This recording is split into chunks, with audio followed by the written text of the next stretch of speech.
President Trump has called Afghanistan's leader to express condolences over the killing of dozens of people in a massive suicide truck bombing today in Kabul, Afghanistan.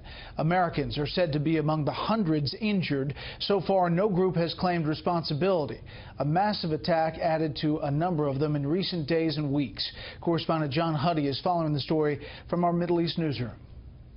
The black cloud of smoke rose from the site of one of the worst terror attacks in Kabul since 2014, and as some Afghan officials said, the worst ever in the city. 90 people were killed, more than 450 others injured, including 11 U.S. security contractors. Afghan police officials say a sewage truck loaded with explosives blew up during rush hour in the Wazir Khan district of Kabul, just outside the city's heavily fortified green zone. It happened near the German embassy, where several of its employees were injured and an Afghan security guard was killed. The Taliban denied responsibility, though the terror group has launched major attacks in Kabul recently and vowed to carry out even more. It's possible this was the work of ISIS. Our intelligence is working to find out who exactly was behind this incident.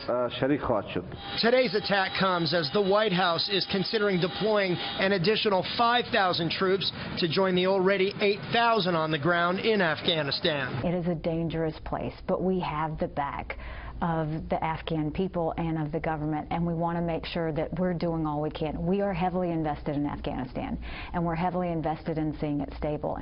But today's bombing raises questions if Afghan troops are up to the task of keeping their country safe and stable. The Wazir Khan district is known to be one of the most secure parts of Kabul, with numerous security checkpoints. So how a truck loaded with explosives made it through is unclear.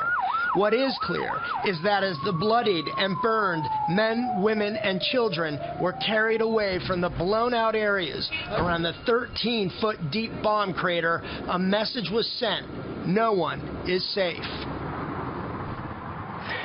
And President Trump spoke with Afghan President Ashraf Ghani today, expressing his condolences, as mentioned, and strongly condemning the attack in Kabul. Whether or not this has any bearing on the decision to send more troops to Afghanistan, well, that remains to be seen. Brett. John Huddy live in our Middle East newsroom. John, thank you.